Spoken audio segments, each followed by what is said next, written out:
Hello and welcome to episode 139 of the Paropod. You're here with your hosts, Mark and Owen, yet again. Yo. What's the crack? This episode Is sponsored by Squarespace. 139 episodes, and we finally got our first sponsorship. Finally. This episode is sponsored by Manislav Pilsner. Now this episode... What am I talking about? Sorry. The recommended film? The recommended film. Sorry, I just got lost in my thoughts. I was lost in the Manislav, man. I was appreciating it too much. I know it's an old meme, but when you were saying like this episode is sponsored or Pilsner or whatever, I was thinking, you know that did you see those videos that were from Star Wars in like Peru or wherever it was? In Peru. Have you seen these? What do you mean? So like in Peru and stuff like that. Oh yeah, Cerveza Cristal. Yeah. Cerveza Cristal. It's so good. Just paused. Oh no, we're still Oh, recording. we just glitched out of it. It's great. 139 episodes in. That's the first thing that's ever gone wrong. Yeah, it's never happened before. So yeah, our recommended film is The Red Shoes. Yeah, it's a 1948 film. And it's regarded as one of the greatest films of all time. I think it's Scorsese. No, it's one of Scorsese's favorite films. Of course it is. Because I know They're all his greatest films. Yeah, because his favorite film is 2001: Space Odyssey. But I think like Red Shoes is like it's up there. Yeah, it's up there. And fucking Peeping Tom, of course. This is the same director behind Peeping Tom, Michael Pell. Followed to Black Narcissus, which I was going to recommend initially, and I stepped back for some reason. I can't remember why. But yeah, we'll talk about that later. Before then, it's been a while. It has been a while. Oh, how are you getting on? Oh, near the end of my masters. Nearly there. I'm at the stage at the end of my masters. I'm like, right, let's have a look at jobs. What's like, what can I do? So I'm looking at like jobs and like digital content. That was what I searched up on Indeed. Mm-hmm.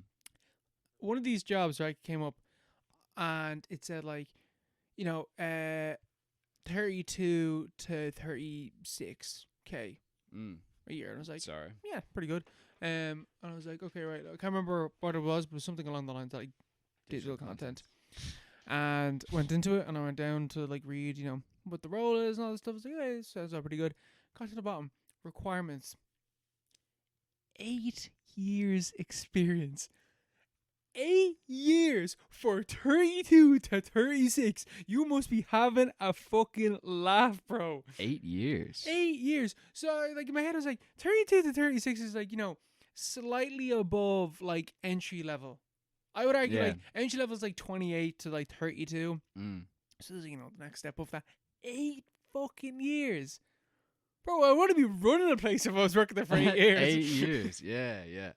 What company was this? I can't remember. It's like as soon as I saw that, I just fucking exited off. I was like, all right, fuck this. Even if it wasn't like a real requirement, I don't know, fucking work review. Yeah. A lot of them are fake, to be fair. I'm ignoring every single one of them that says like 2 years experience. I'm fuck. Yeah. We can always blag that as well. Like you do have 4 years experience content creating. You know? Exactly. Yeah. Jesus. Well, that's is it 4 We're years? halfway there. Yeah. It actually is. It's 4 years. Yeah. That's crazy. 4 years of podcasting. 4 years in a month. But no, I think I'd say something like that is more geared toward like someone who started a fucking TikTok page when they were like 16. Yeah. Like something like that. How many followers do you have, bro? Yeah. You could ask like that kind of thing where you can just blag about it and they're like, oh, that's an interesting way of looking at it. That's so funny. It was like, because you have a few YouTube videos that have like spiked randomly thousands of views. We're big on YouTube, yeah. Yeah, and it's just like Taylor, like we average out at 2,000 views per episode on YouTube. Yeah. If you average it out, man, just play the averages. Don't look at the page. Don't look at the specifics, but we average out. Just send them like a closed link to one video with the most views. You can't access the other pages. Nothing. Just send them a screenshot, nothing else. Blur out the name and like the fucking everything else they can't search them. Everything's blurred out except for the views. Yeah. Like it's like I think you actually should do that. I mean, that's how I got into my course. Huh? That's how I got into my course. I'm like, oh, I do a podcast. Yeah, exactly. Yeah. Like it is, but it is real experience where you're actually creating content. Like who's who's in a role like that for 8 years and doesn't just move on? I don't think that exists. I have no idea. Like, if you did 8 years of something, you should probably move up into being a manager of some description. You should be a manager, or like a lead of some description, or executive or whatever. Yeah, or move somewhere else if they don't. Yeah, they don't permit that. Yeah, just go somewhere else. Just find a better job. Because you will 100%. You will 100% find a job that will pay you more if you have 8 years experience of doing something. Yeah. Like I'm sure it's not like a lot of the Indeed stuff. Like I'm still on Indeed. I'm signed up to it, and I get like I applied for like bar jobs in 2018. And I get like Norway fucking sous chef. I'm still fucking getting. Oh, we found a job you might like. It's a sales assistant role. I was like, that's not. Shut up, Indeed. That's not what I'm looking It's for. always a sales. I don't want to be in sales. How many times do I have to tell you this? And it's like it's always a sales assistant because no one wants that job. Yeah. No one wants that job. And I think it's because. Like, I got my current job in CX through Indeed. So, like, oh, see, there you go. That's what you want to do. That's obviously what you want to do for the rest of your life. Yeah, but it's always like, I always get, like, call centers. And it's like, excuse me. It's like, why would I like, nobody wants to work there. Your previous job actually came up as one. Not for the role that you had done, but for some form of, like, it was digital content editor, and I was like, what does that entail? It was basically like doing up documents. Oh. And reading documents and like analyzing them, make sure that they're all. Or what company? Your past job. Ah. I don't know if you're able to say that, but your past where you used to work. Yeah, fair enough. Yeah. I suppose we won't say it. Is there a reason? What, did you not have like an NDA? I suppose an NDA, yeah. It's been my DNA. Yeah. My shirt is open for some reason. But digital content, that sounds pretty cool, to be honest. But they actually do a lot of jobs like that, which are whoa. Whoops. It's like the creative kids out of college. Creative kids out of college. Let's ruin your life. Yeah, basically, and they go into a project where they just like for example, they have an office in town where it's just they make music for like ad companies and stuff. And they have other stuff where they contract out to marketing agencies and design ads like visually, stuff like that. And they have a lot of that in there, and it's like it doesn't pay amazing. Like it pays exactly what we're talking about, but they will hire you. Like they hired me, just fucking. Had no experience whatsoever doing anything, and they just hired me. Yeah. So like I think it's worth a shot anyway. As an entry level thing.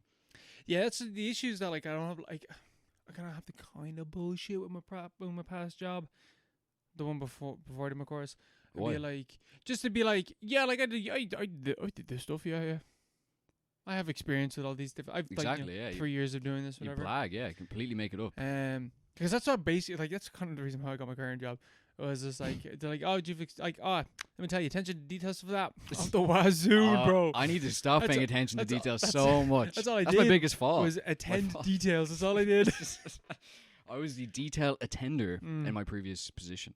And then constantly being like, yeah, like if you need me to do team leads and stuff like that, like I could do that. I used to Excel sheets, bro. They were my thing. I have the same. I'm like an expert at Excel. I'm an expert at Word. I'd have Photoshop down still for some reason. I've never really used Photoshop. So all these things, like project management, data analysis. I don't know how to do any of these things. Yeah. They're all on my CV. Just because they're buzzwords. Yeah. I have like a vague idea how they all work, and I like a monkey's understanding. I'd be able to use them if someone who didn't know how to use them at all asked me to. Yeah. And then I'd be able to like, oh, look at this. And they'd be like, wow, that's pretty good. Charter scope? Charter project? What it's called? A charter? Yeah, I know what that is. A charter, man. I'm always making charters. I need to stop. Scope creep? Don't worry, I know what that is. Scope? I'm sick of scope creep. That's the one thing I really feel strongly about. We need to stop scope creep. Get the creeps out. It's just like doesn't even know what it is. Sick of creeps just scoping around the office. I'm sick of them, man. We got one of those locked up in my previous job. He kept going after all the girls. Yeah, it's a big problem. My last place, scope creeps. It's crazy. No, but like it's funny because in my current job, like every week you have to do these reports, which now I have to be the one to do the reports because I'm the team lead doing them. Yeah, you're a big man now. But like it's so funny because like I thought there were like much bigger things. Because the other people that I work with, shout out to the people that I work with, but they don't listen to this, I don't care. But like a lot of them are like, oh, I have to do the report, it takes so long. My brother in Christ, this thing, 20 minutes and I'm done. 20 minutes. Fucking, you need me to like tell you about sales and buys and stuff like that? I'll fart something out. It literally takes 20 minutes for me to do them. It would take some of them 45 minutes to an hour to get this shit done. What is it? What does it involve? Excel? It's an Excel sheet with all the other shops, and you fill in what your total sales were for the week, your total buys, your refunds, how much wage is costing, was there anyone on holidays, and then you put in comments about it. And then you go to a different spreadsheet and you put in your stock loss, and then you comment on that, and then you're done. That's it. That is it. It's just filling out a template every week. Every week. The only issue with it is I'm like, I mean, 19 grand in sales, whatever. I don't know. Yeah, it's summer, so we're seeing a big surge of footfall, and just come up with some reason as to why that possibly could be. Yeah. Even though there's like no difference between this week and last week. Though I did get to use Taylor Swift as an excuse as to why we didn't do good sales one of the weeks. That's good, yeah. It's like, oh, Saturday, there's lots of events on, Taylor Swift. They did. There wasn't a crazy amount of events on that weekend. There was. It's fucked up. It was Pride as well. Pride, Taylor, and Longitude were on. Yeah.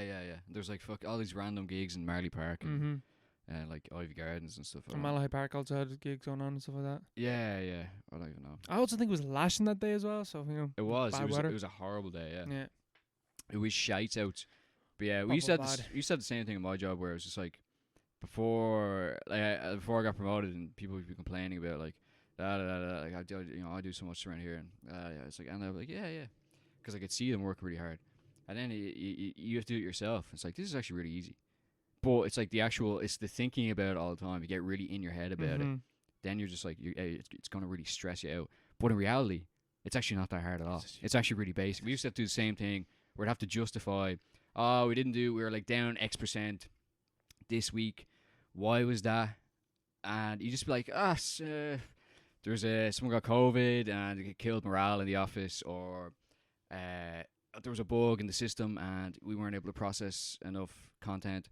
And it's just, but all these fake data points, like surely they're clogging something up somewhere. Yeah. Because it's just like complete bullshit, which has to be justified. Yeah, it's like maybe this caused the reason. I don't know. It's like where's this? It goes to the top and assume that, like they're sitting there like, man, fucking everyone has COVID in this company. What the hell is happening? And like, this is destroying our sales. We need to cut COVID pay. I don't know. It's just weird. Like the way it stacks. It probably does stack. I don't know. Either way, most of those things are really easy. Just thinking about it so much. It's really funny though, because like now that like I have like my little sales assistant team. It's like your little team. My little team. And like if one of them like focus up and was like, I don't care. I don't care. Like, did you ever lay down the law? No, literally never. I never. Did you ever make yourself feel like a big man? No, like one of them like made a bit of a boo boo, and I was like, what'd they do? They accidentally. So like who was it? Name them. So this fucking. They basically there's an item that went off on sale, and it was going on e-commerce, so that means you were selling it digitally, just going off the post, and they accidentally put in something else that was bought in with the same thing. It was like steering wheel. It was like it was like steering wheels and pedals, but they were only buying the steering wheel, and they put the pedals in as well. Yeah. So we were missing out on something that cost like over 100 quid. Oh. And they're just like, fuck, and I was like, I turned and was like, I don't care. I don't care. And they're like, is it not a big... It's like, no, it's fine. I don't care. I don't care, man. And they're like, oh, but what if it comes up? It's like, I got you. What if it comes up? And it came up, and I had them. I explained. It's like, yeah, the steering wheel, it was called a yoke. Like, how are they meant to know? And then the manager's like, yeah, it's fair enough. Actually, yeah, no, it's fine. It's like, it's called in the system. It's called a yoke. Yeah, that is a bad so labeling practice. So how are they meant to know? And he was like, yeah, that's that's fair enough. I was like, yeah, it's cool. That's good. Yeah, shielding your team, man. I got you. Taking those bullets. Because then later on, it was me who sent the steering wheel. And then fuck no, I'm not doing that. But then you're just taking credit for everyone else. And then there was an angry customer that came in and was like, stand back, I got this. I'll have this. What'd you do? Jumped over the counter? No, this is like, I just sorted it out, and then your man was still giving out. And to cut a very long story short, this fellow was a dickhead. This fellow was a dickhead. They always are. It got to the stage where another customer got out, like, while finished up with their buying whatever the fuck they were doing, took a photo of this dude And I was like, oh, why are you doing that? But I was like, I'm not going to comment on it. So I was like, eventually sorted him out, got him out, whatever. Security then come in 10 minutes later. And like, oh, can I talk to the supervisor or whatever? And I was like, yeah, what's up? And he's like, oh, come here for a second. And I was like, yeah, what's up? And he's like, what happened? And I told him what happened. He was just like, right. So what happened when that fella left the shop is he was walking out with his daughter and he sees the girl that took a photo of him. And this girl was like 16. And he proceeds to pull out his phone and shove it in her face and take a photo. And this 16-year-old girl starts shouting that he's a pedophile and that he was kidnapping his own daughter. Yeah. That's great. And I was That's like, great. I was like, That's like, well, what do you expect is going to happen there? I was like, well, didn't happen in my store, so I don't fucking care. That sounds like karma. That is so funny.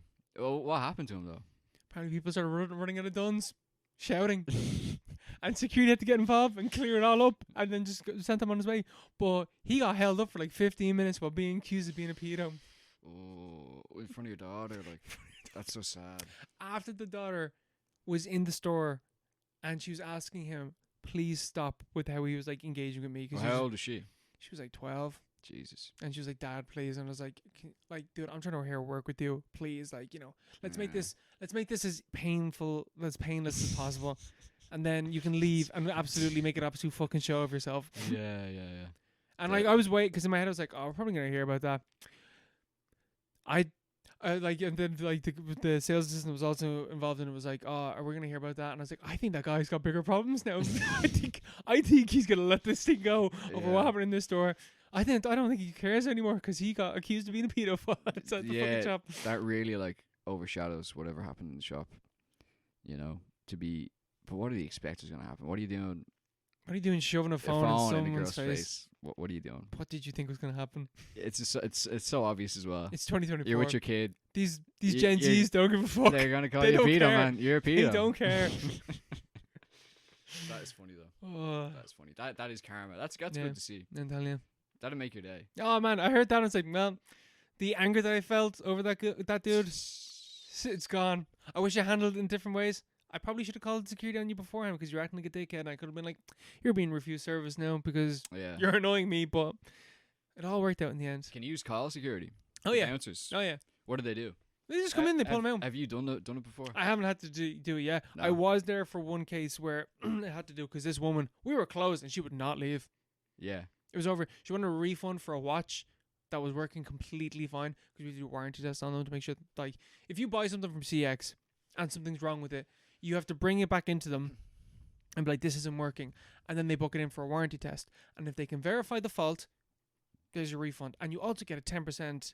If you want to buy something else, you get up to 10% off that. 10% off the next item, up to €50. Oh, this is a good sales pitch. Yeah. But if you can't verify the fault, tough shit. It's over, man. And let it go. But what they'll do is like if you come in again and say like it's happened again, and you can like if you take a video of it or whatever like that, like they're like, yeah, fine, that's cool.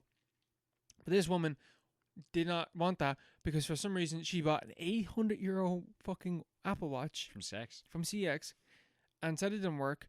But while she was booking it in with me, she had said, I've already bought a new one. And I was in my head like, why would you do that? Why would you do that? And I knew, I was like, this watch is going to be completely fine. And she's going to lose the head because she's after spending an extra €800 and she's not going to get her refund for this watch today. She might get it at another stage. If she took a video of whatever issue she was having or she let us hold it on for longer, maybe we'll be able to find out the issue and then she'll get a refund. But I knew straight away. And sure enough, book it in. The watch is working completely fine. Nothing wrong with it. You can't just return it if you don't want it anymore. No. The best that we can do in CX, because it's all secondhand shit. Yeah. Because, man, you're a real company man now. You're defending the company. Oh, I'm not. I think it's absolute bullshit. I think it's all the bollocks. You sold out, man. But I have to... Manager cap's going to your head. Tell you. But, like, the best that they can do is offer you a 48-hour change of mind back to store credit. No, that's actually fairly reasonable. Unless you spend €800 and you don't want to spend anything else in the shop. Yeah. 48 hours. Yeah. So we're like, there's nothing wrong with this. And she starts losing the head. And we're like, we can keep it on for longer and like, you know, test it tomorrow. And she's like, no, I want my money now. And like, we can't do that. We are closed. It is we are closed now. You need to leave. Either let us keep it for longer or take it back and take a video. And she would not leave. Starts pulling her phone, starts recording, and then we're just like, okay, right, grand. Call security come in. They tell her like, right, you need to leave because like at the end of the day, this place is fucking closed now. They have no reason to serve you. And she proceeds to leave, and we hear screaming and roaring outside the shop. And then when the security men come back in, and they're like, just to let you know, me and him were witness to this. She's after taking that watch and smashing it off the floor.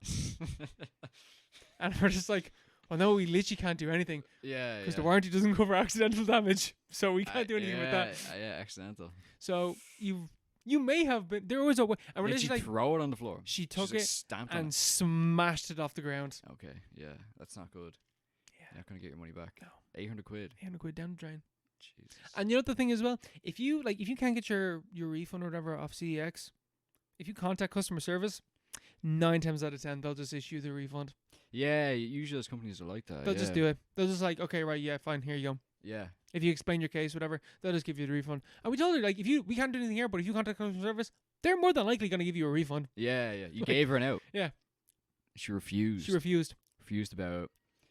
Some people are just. Customer service is so funny. I think people just have fucking lead poisoning, bro. Yeah, there is something weird. Something very strange. You know? It's also like, I'm fucking minimum wage. I don't care. I'm sorry. Yeah. It's because the stakes. That's the thing. It was with those interactions. Like, the stakes are so low, and our boss is so high on both sides. It's like I have no investment in what happens here. Yeah. But like the guy on the other end also has no real reason to be invested in it. But he is. For no real reason. Well, when it's 800 quid, I'm like, fair enough if you're invested, but if it's 800 quid, fair enough if you're invested in that. Well, you're definitely invested. But like, you know, you gotta be rational a bit. Like, I'll just fucking contact customer service. Yeah. I'll just say whatever. I get my money back. Yeah. But you're just angry and you're trapped like it's like in a cage with an animal. I think this what it is like, I've come here expecting something and I'm not getting it. I'm not happy about that. Freak out. I'm not happy with that. Things did not go according to my plan. I'm gonna lose the head. Yeah. You get that embarrassed as well. People are like, oh, this point is you know the head's fucking dead on this. It's like, who cares, man? Who cares? Yeah. I'm on 10 quid an hour. Yeah. Why do I care? And I don't care. I'm not gonna give you. You just took a sip out of that. I'm not giving you more beer. Yeah. And for free. And that's the other thing as well. Is like, if I do that, I can actually get in trouble now. So I'm not risking getting in trouble for you, dickhead, for fucking my 10-year old. You're asking me to care? I couldn't care less. I don't care. I don't care. I just don't care. You know, it's a weird it's a weird game. It's a weird dance. A tango. Like, it's like that's the beauty of the minimum wage system. Yeah. Is like, I'm not paid enough to really give a fuck outside of the company's policy. Yeah. Like, I'll stretch my neck out a little bit for some people, but like, if you're gonna be a dickhead, I do not care, because this is not gonna come back on me. I follow company procedures. So I'm You're a company man. You're a company man. He's lost it. It's too easy. He's sold out. It's too easy. Too easy to rise to the top. I'm telling you, it is. Regional manager next. I'm telling you. Oh, get your manager, beamer. Coming for you. He's got a gun. That's part of the job. I'm coming for you. The regional manager, the managers they have a firearm just to settle any disputes outside the shops. Just in case. Just pull up in the beamer. Get down the ground. Put the Apple Watch on the ground. We got a pedo in our midst, boys. He's a pedophile. Oh. Yeah, no. Unfortunately, I'm gonna make this segue. I'm gonna make this segue. Okay. Unfortunately for that guy, you know, sticking a camera, young woman's face, getting accused of pedophile. If he made a film like Kids, he could have got away with it. Yeah. That's good. I wasn't really sure where we were gonna go. That's very good. Larry Clark. Yeah, Larry Clark. Perfect. Yeah, I know. That's perfect. I could was thinking Escape from Planet of the Apes. Not gonna work with this one, but Kids. Yeah, I was thinking, how's it gonna work? Escape from Planet of the Apes. No, and it's Kids. So Kids. Yeah.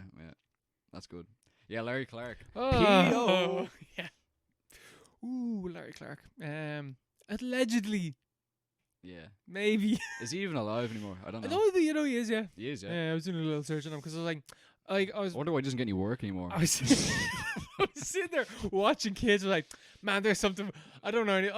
I knew that you had said something about Larry Clark before. I was like, kind of hazing my head. I was like, I'm gonna look this guy up, and like, nothing immediately on the Wikipedia page. You go to Reddit. Oh, there's gangs of it there. Some of the chapbooks he did of just photography. It's like, what the fuck? Yeah. What was? How could you justify that? Even fucking kids was like, yeah, they're 18, but they don't look 18. Yeah. And they're not acting like 18-year-olds. Yeah. And this is, like, in the first 5 minutes, this is deeply, deeply, deeply uncomfortable. Straight away. Very disturbing film, yeah. Yeah. Okay, so I watched Kids 1995. 95, yeah. Yeah. Uh-huh. The only reason, well, I want to watch it for two reasons. One, because this is, like, touted. Like a lot of films that we've talked about, one of the most fucked up films ever made. I knew that you had also seen this film before, and Harmony Korine. Another very important reason as to why I watched this movie. It's Harmony Korine's first screenplay. Yeah, his first. He was 19 when he wrote it, and then it was released when he was 21. So I also another reason why I want to, because like I never really thought about this movie. This film came into CEX along with Bully. Bully, like the game. No, Larry Clark's Bully. Bully. Yeah, he used a film called Bully. Came out like just like 97 after this. All right. And I was like, picked up the two. And I was like, well, I'm fucking getting these. I'm not letting some other weirdo buy these movies. Yeah. Plus, I'm gonna get that 15% discount. You know. Yeah. How much were they? I think altogether they're like €15, 15. €17. Jeez, yeah. Plus then the discounts. I think it was about like 14 quid for the two of them. But so I watched them.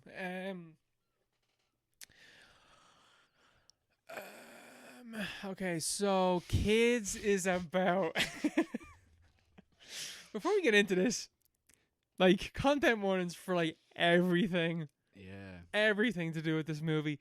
This movie is about two teenage boys walking around New York in like the early 90s. And one of them has HIV, and his favorite thing to do is have sex with virgins who are much younger than him. Yeah. I.e., the first scene is him not having sex. Him essentially, like, he's raping a 12-year-old. It is statutory rape out the wazoo with this movie. And literal rape at the end. Yeah. So this movie is like super disturbing for that reason. And it's touted because it's like, nah man, this is super like realistic. This is like what it's like being a kid or being a teenager in America at the time. And like watching the movie, I was reminiscing. Not reminiscing. Back in the day. Back in my day. This is nothing. I was thinking. This is a documentary. I was sitting there thinking like, I know people that like didn't like do this, but did shit like this. Like, you know, teenagers drinking in the park. Oh yeah. That type of shit. Mm-hmm. Thinking about that, thinking about people that I heard stories of and stuff like that. I was like, yeah, I know people that like basically lived this life. Yeah. And it's really disturbing in that sense because at that time you don't really think about it that much. You don't think like actually how fucked up it is. Now I'm 25. I'm like, oh my god, it's like. You mean your initial perception of this film? Yeah, no, your initial perception Yeah. at like when I was like 12, 13, 14, and I heard stories of people that I didn't know, but like I knew of. Yeah. And I'm being like, oh man, that's like crazy that they did that. Now at this age, I'm like, that's fucking disgusting. That is horrendous that happened. And so I'm sitting there watching this movie, and like immediately, like, you know, first like 20 minutes, this film fucking hits like a truck, and like it's the dialogue as well. Like, well, it's actually it's two things. It's the dialogue and it's the acting. Like the acting in this movie is insane. It is so painfully realistic. You have oh my god, what's her name? Chloe Sevigny? Yes. Rosario Dawson as well. Rosario Dawson is who I was thinking of. She's in this movie. It's her first role. It's crazy when I saw her because I was like, I know you. What are you? Who are you? And I looked it up. I was like, that's crazy. Yeah, there's a lot of like, because a lot of them were like, you know, street kids. Weren't really. Some of them were like just like random people that they knew, but a lot of them were like, I think Savini and Corinne. I think Dawson was like, they were like rich kids that were in the area, just kind of just like float around, and they're in like the art scenes and stuff. But they're also like, there was something very fucked up. There was something going on there as well. There was something really weird. Something terrible. Something really weird was happening. I remember I read an interview or I watched something where it talked about. Actually, this is too depressing. I don't know. You can keep going. It's part of the movie. We really gave the trigger warning. But it's not really that depressing. It's just like fucked up. Is it Rosario Dawson auditioned for the role, when she went up. Fucking okay. Okay, wait. She went up. Larry Clark and fucking Harmony Korine were in a hotel room. I think. Oh, I could get that. Might be wrong. It might be maybe Clark wasn't there, or maybe Korine wasn't there. But went up and she was just asked to make out with some guy to like her audition was just like to kiss some lad. We've already established that Harry Clark is an absolute freak. That was her audition, and he was like, you watched this for God knows how long. Like, I don't know. What any amount of time is too long. And he was like, you got the role. Whoever it was that did that. I just remember reading that and being like, even back when I first watched this film, I was like, oh, this is really cool. It's really fucked up. But again, it's like I remember, what was it, 18? We're like 18, 19 watching it. It's like, you remember people hearing stories about this. And it's like, oh, this is cool. This is cool enough. Now it is, even then, it's like, obviously it's very dodgy the way the production kind of worked, and obviously the director. But now, like, looking back, it's like, what, 7-8 years after first watching it, it's like, this is fucked up. This is way worse than I thought. It is like it was back then. The exploitation on display is mind-boggling. It's actually watching. I'm like, I actually can't believe. I can't believe this got made. I can't believe this got made. And part of me is like, okay, like, spoiler alert for my opinion on the film. I'm not really sure why people love this movie. Yeah. Like, it's the shock value, and then it's like a lot of Corinne's work as well would fall into just kind of. It's the Herzog. Herzog loves this film because it's the ecstatic truth or whatever. But like, it's like, it's the ecstatic truth and stuff like that. It's also like 90 minutes of the same thing happening constantly, and it's like, I feel like if this movie was 20 minutes, it would have the exact same impact. I don't think it needed to be 90 minutes. It's like, Less Than Zero, all those like Bret Easton Ellis, American Psycho as well. It's just the same thing again, and those are good books, good movies as well. But it is the same thing again and again. And it's. I got the point. Yeah, you get the point. Yeah. But there was a moment there where that was really, I don't know, like, on the cutting edge or whatever. It was just something that people didn't do, especially coming out of like the 80s and stuff like that. Like, you can tell there's such a weird kind of jump in the 90s, and you get into, like, all the grunge era. This is 95, and it's like, this is like 90s. This is like a very, very 90s movie. I think Less Than Zero and American Psycho, they're also late 90s movies. It's the same kind of thing. There's another one, Last Exit to Brooklyn. I think it's a book mainly, but it's just full of all these fucked up stories. Chuck Palahniuk, look, all this like this extremity, this just like insane, extreme, in your face. Like, this is disgusting. This is so fucked up. But this is the underbelly of American youth. This is the underbelly. This is what you're not seeing. Yeah. But it's there. It's there in the back of your mind. You don't want to think about it though. But you're fully aware that this is speaking to some kind of truth, and that's the scary thing, or that's what's provocative about it. And there is like a huge. I think there's something really appealing about that. But at the same time, it is. I didn't really fully understand how fucked up this film is when I first watched it. Now I get it. I haven't watched it now in years, but now looking back, I'm like, that is so fucked up. This is an intensely upsetting movie. Yeah.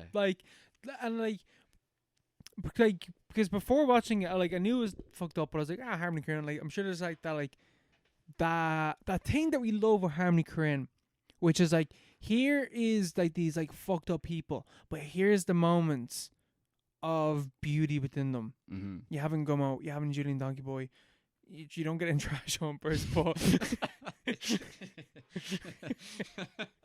nearly. It's kind of it's implied.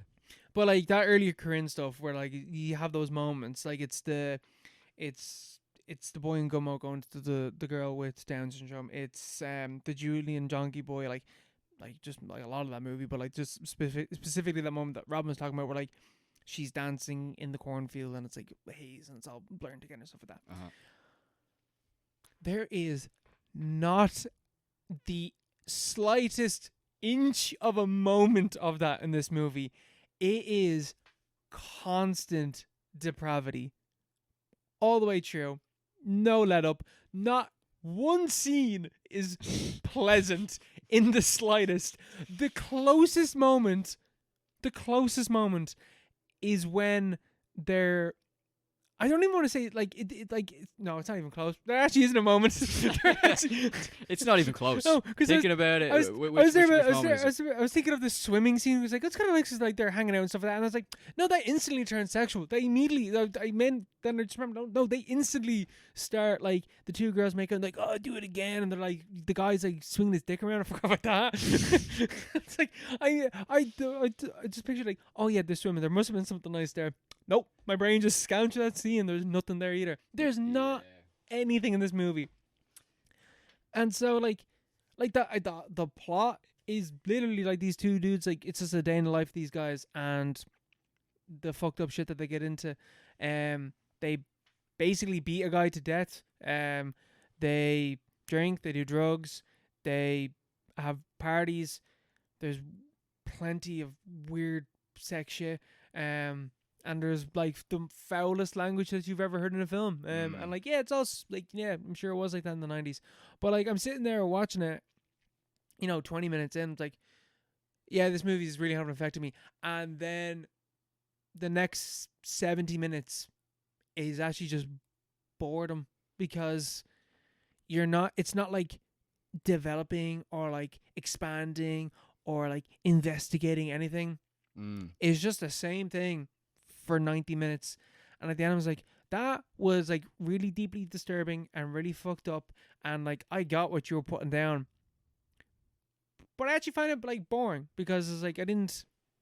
There is, it is kind of empty but in like a very, I don't know, boring isn't the right term, but like my brain afterwards wasn't like thinking about, oh, like that's what that meant.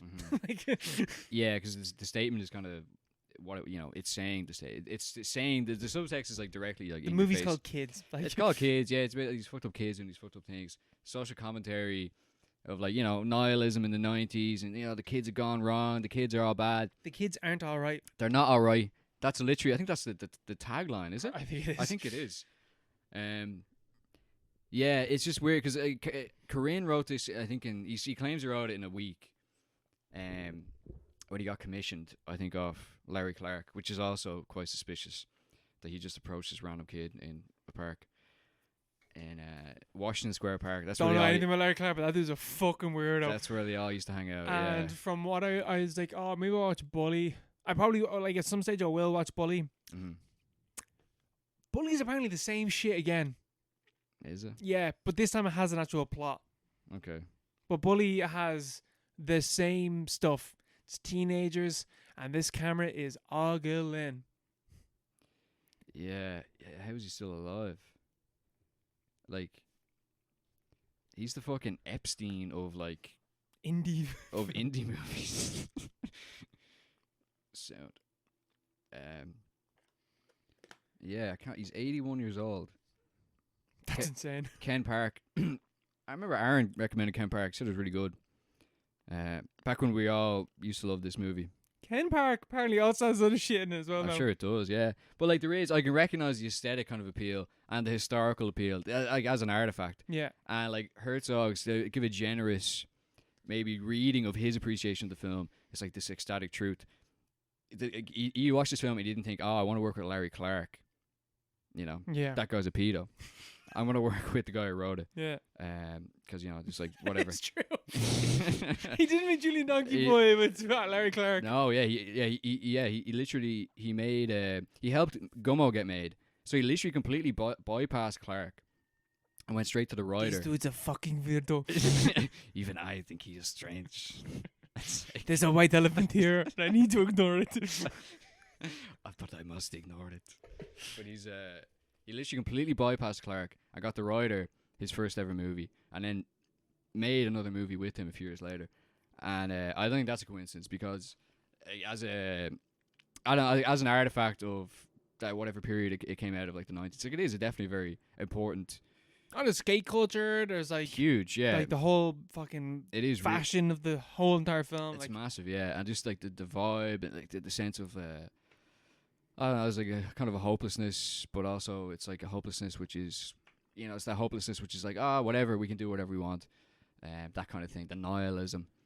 This made me think that I've thought this before, but I was sitting there watching this like, man, nihilism is really boring. Yeah, that's the 90s. It's like you listen to like so much of the like the old fucking, what's it called, like the pop rock or whatever from back then, or like so like certain grunge, I can't remember what it's called. It's like the power kind of rock. Oh, what's it called? I can't remember. No noise. Oh, I don't know. But like there's just this Swans and shit used to make that type of music. Yeah. Well, just the general kind of no vibe. wave. We have no wave. It's just like the general kind of vibe, all that. It's like everything's fucking terrible. I hate the world. And it's just like such a lame that you couldn't make a song like that today. Do something about it. Yeah, you couldn't make a song like that today, because it's like that's cringe, because it's so played out, and it's like and so what? So what? What are you gonna do about it? Yeah, so what? But it's as a record of what was. And obviously a lot of it's still good music as well, like on an aesthetic level. Mm-hmm. And it's like aesthetically this movie's insane. It's like a documentary in the worst possible way. Yeah. If you turn off the sound and like kind of don't look away at certain parts, like it's a very well shot movie, and it's very well acted. That was right. There's one nice scene. It's when they're going down it's the cover of the DVD I have. It's when they're going down the busy road all together as like friends. They're like, he's about to do some fucked up shit, but at least you're friends. I think maybe. Yeah, and then Casper died as well. Casper's dead, and someone else died. A few people died of AIDS and stuff. Like some of them were just like street kids. They just never made it out. It's quite sad as well. Yeah, quite dark. So it's a cool document, but yeah, it's not a film. It's not a very good film. yeah, like it's not particularly good.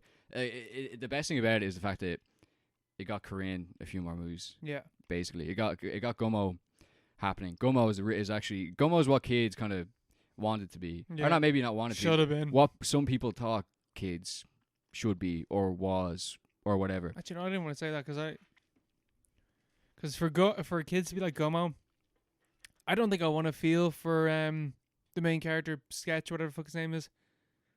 Who in kids? I don't want to feel for him. Yeah, Telly. Yeah, fuck him. No, but like I mean, just in terms of as like a. Like, there's so much more to Gummo, like in every way. Yeah. Whereas kids is kind of one note. It's a good document, and it speaks to something that was happening at the time. Gummo is kind of Gummo. I think you can watch Gummo in 50 years from now, like. Yeah. And it would still you get it. You get what's happening, because it's not really, it's not like like remember reading about Gummo being the most disturbing movie of all time. That's not true at all. It's not disturbing at all, really. No. It's like it's strange, and there are some things which are like, oh, what the hell. But like it's bad scene. It's you're like what's happening here? But it's full of life. It's full of there's hope to it. It's funny. It's it's all those things. Kids is just very, very bleak. It's like fucking it. Look how bad things are. This is so fucked up. Look at these kids. Like they're evil, but they're not really evil, because I'm evil as well, because I'm the director. I'm the one who's doing all this. And I'm gonna linger on some of these shots. I will linger like I linger in the rooms in real life. Yeah, he is 100%. Yeah.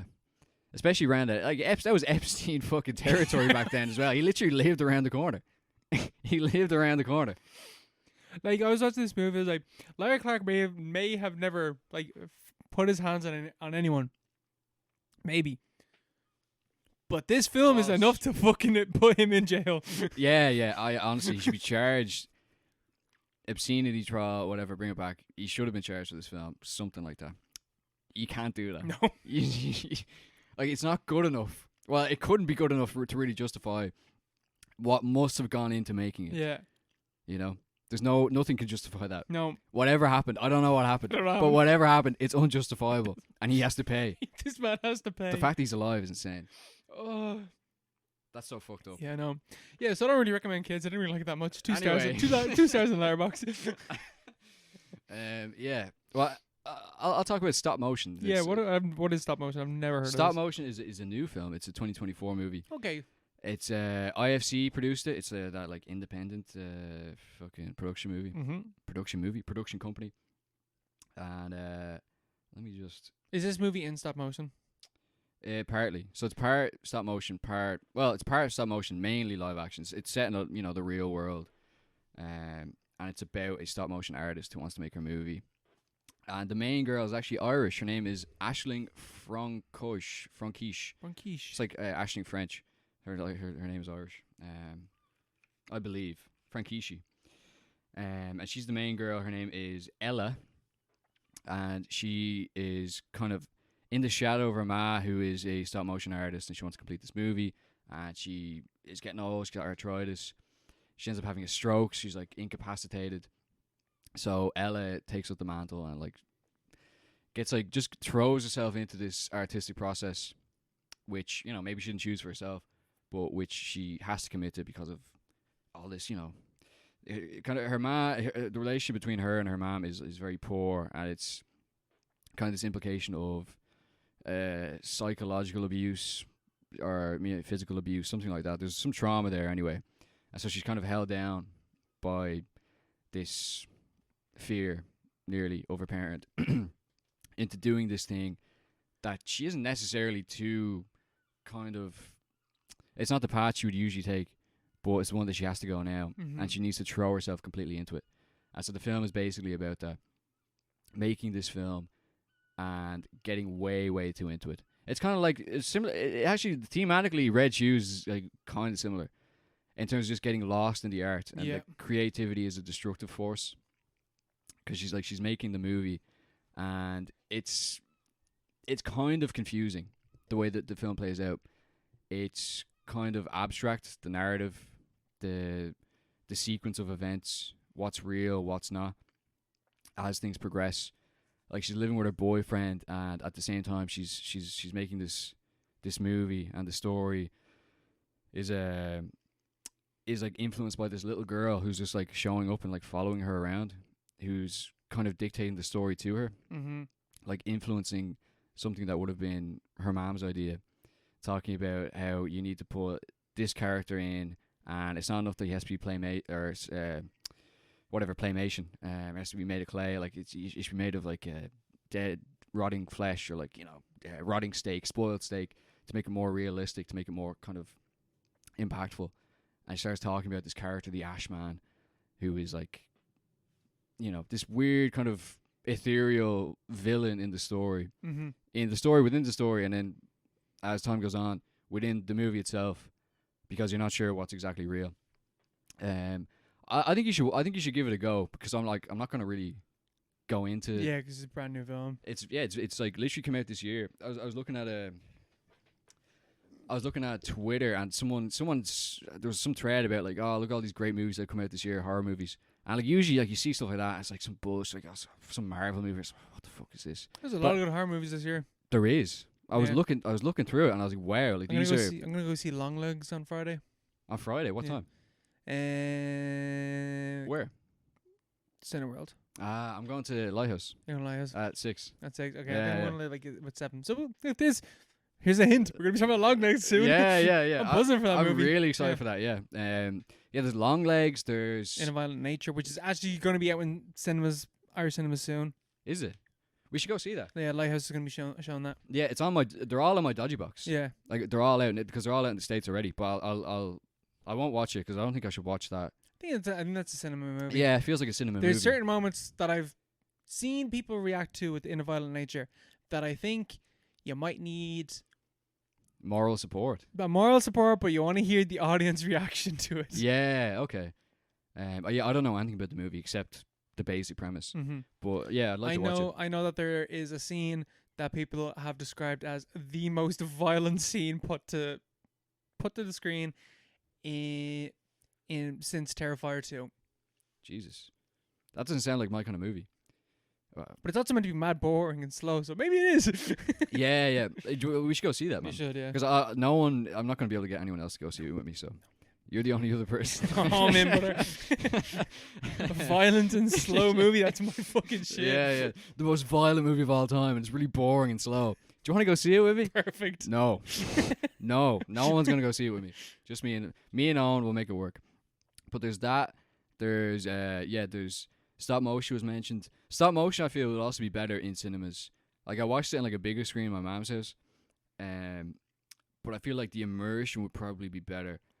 Like, for example, last movie kind of like I watched was Saint Maud. Did you ever watch that? Oh yeah. Yeah, and like that's a really good movie that I think was really, it added to the experience that I watched it in the cinema.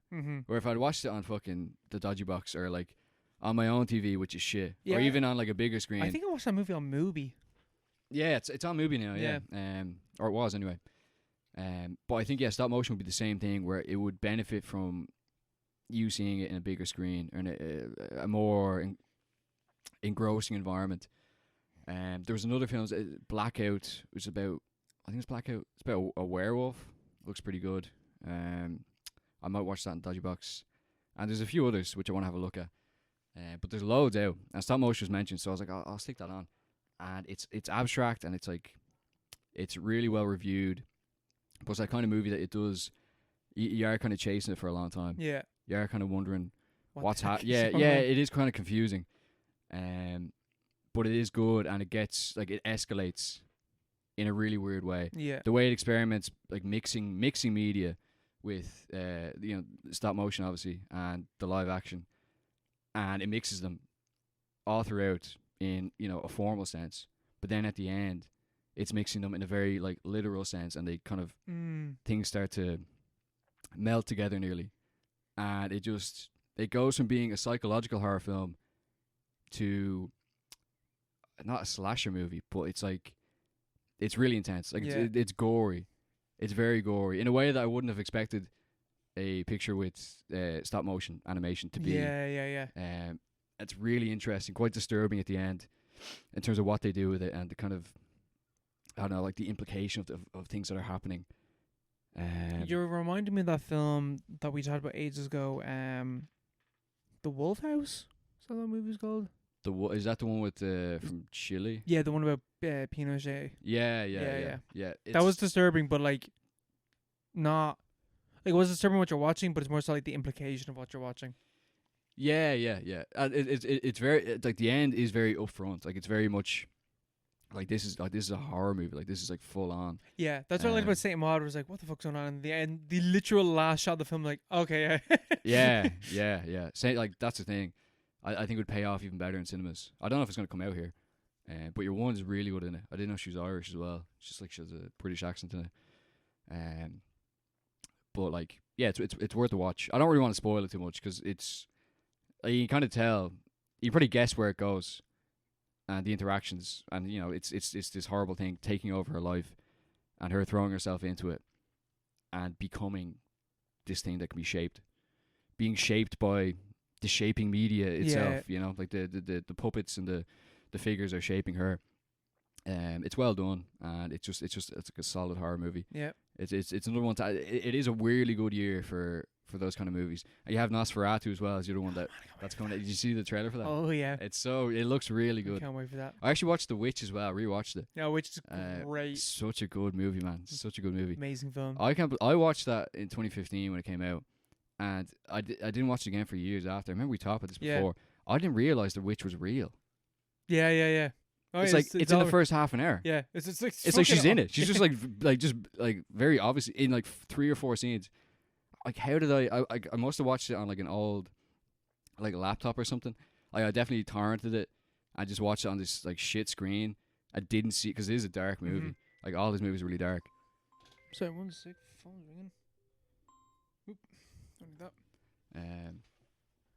But yeah, I didn't know that The Witch was real. Yeah. But it's such a good movie. Yeah, such a good movie. But Nosferatu's gonna be class. Oh yeah, I can't wait for that. A full faith in. I didn't really like the Northman all that much. Yeah, everyone seemed to be kind of meh on that. I still haven't seen it. It's alright. It's alright. Like It's quite long though, isn't it? yeah, it's like fucking. It's not even that long. It's like 2 hours, but it's like. I think with Robert Egger, I don't know. Maybe it's just because people just I haven't seen Beau is Afraid, but I've heard people say that Beau is Afraid is like dog shit. I've heard people say it's amazing. Yeah, and I've heard yeah. And I'm wondering like not to like I don't know like typecast. I don't know because can you typecast a director, but to be like maybe like you're best suited in horror. Yeah, the Northman isn't. Oh no, horror, it's not horror at all. It's just about it's Pamela like folklore. Yeah, yeah. It's folklore and all that type of stuff, and like visually it's insane. Like some of the fight scenes in it are crazy. But as a story, it's just like yeah. I don't know. Yeah. No, yeah, full faith. Like fucking. Still good, but like it's not. Willem Dafoe is gonna be in it. He's gonna be great. And Skarsgård is Nosferatu, isn't he? Yeah. He's so. Talking about typecast. Yeah, no. You're going to play a spooky vampire ghost thing and everything. For the rest of your career. That's it. Yeah. But yeah, no, stop motion is pretty good. Yeah. Like, I definitely recommend it. I have one CX story that I want to talk about. Let's do it. Just before we go on break. Okay. So, standing there, whatever, one of the regulars comes in. He's buying like a collection of Arnold Schwarzenegger films and like, cast them in or whatever. I look at one of them, can't remember the name of it, but it's a movie I'd never heard of before. And he was like, yeah, it's just like an 80s action film. I was like, oh, cool. And then he turns around and he's like, have you seen the new Mad Max? And I was like, yeah, it's really good, isn't it? And he's like, that film is terrible. And I was like, what? And he's like, oh, I didn't know what was going on. All the different stories that are going on in it, it just made no sense to me. And I was like, what? The different stories? And he's like, yeah, I couldn't understand what was going on. I was like, it's the one story. You're following one character through their life. And he's like, no, it's different stories. And like Thor was in it. And I was like, what? He's like, your man, he looked like Thor. And I was like, you mean Chris Hemsworth? The actor? The actor that plays Thor. And he's like, yeah, he really looks like Thor. And I was like, because it's the same actor. And he's like, no, and all the different stories, like, it was just boring. It didn't understand what's going on. I was like, firstly, it's one story that takes place over different periods of time. And Chris Hemsworth plays Thor, but he's playing a different character in this movie. Who was this guy? It's just one of the regulars I see every so often. I just imagine you, like, did you say that to him? No, I That's was customer service. I was saying it nicer. You idiot! I was saying it nicer, but one of the guys I worked with, he was saying it like that. Yeah, he was like, what are you talking about? Oh my god. That, like, you love a regular, like just an odd regular. So just someone that baffles you. You're a fucking idiot. This one wasn't shit. You're just stupid. What does he buy? What was he regular for? He just buys 80s action films. Like, maybe you should stick in your wheelhouse, bro. Yeah. Don't venture into anything slightly more artistic than 80s action films. Yeah, here's a Total Recall DVD on the house. That was in that box Run set. off. Yeah. It was in that box set. Why don't you take that back? You're not gonna get. You don't belong in there. This movie's gonna confuse you. Yeah. Oh, anyway. Right, we go for break. Yeah.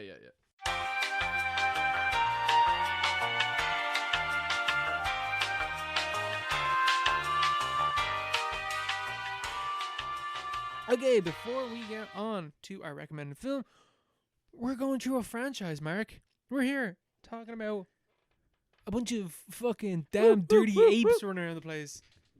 Damn dirty apes. In our third installment of the Planet of the Apes franchise, Escape from the Planet of the Apes. I was about to say beneath. Escape from the Planet of the Apes. Yes. Confusing title. They're all very confusing titles. Does this refer to the first 5 minutes of this movie? Like This is probably one of the most like impressive shoehorned ways into continuing that franchise I've ever seen. It really is. Apparently, like obviously with the second movie, Earth blows up. Like and they talk about it in this movie. We saw the Earth blow up. Yeah. Don't know how that. Don't know how that's not even possible. But like the Earth blew up. And And that was like that was it, and that was the ending, and it wasn't a very good ending, but it was an ending. Mm-hmm. But the I can't remember her name. Kim something. She plays Zira. She received a telegram or something like that. It was the 70s. She didn't receive a telegram. She received something anyway. I think it was a telegram actually. Fucking Morse code. And she received something. It must have been a telegram, and it said, "The apes live. Sequel required." Like just after because the second film did pretty well at the box office, and they wanted to make another one, even though the loop had been closed. Basically, they wanted to find a way to make another one, and they really found a way, but they didn't try very hard to come up with that way.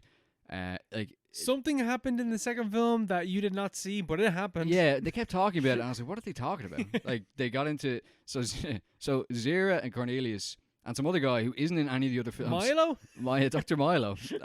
Beloved character of the franchise. Yeah, and he's like introduced as like, "Oh, Dr. Milo. Who the fuck is Dr. Milo?" Who the fuck is this?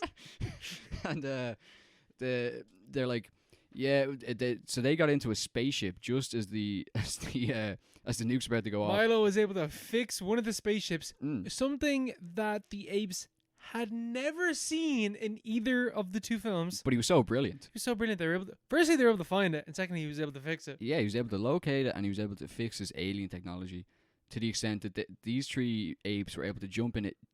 Just even for whatever reason, even though they were in the cave system out in the Forbidden Zone, like just before the nukes got launched, they somehow made their way to the spaceship and escaped on the spaceship somehow before the Earth blew up. Mm-hmm. Like that's the actual explanation for how they that is the escaped. canonical reason.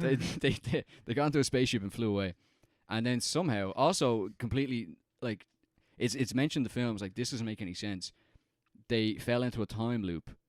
I suppose it's implied it's the same time fucking wormhole or whatever that Taylor fell into. Which Zir describes that like the sky turned into tornado, and then we ended up here. Yeah, like Wizard of Oz kind of thing. Yeah.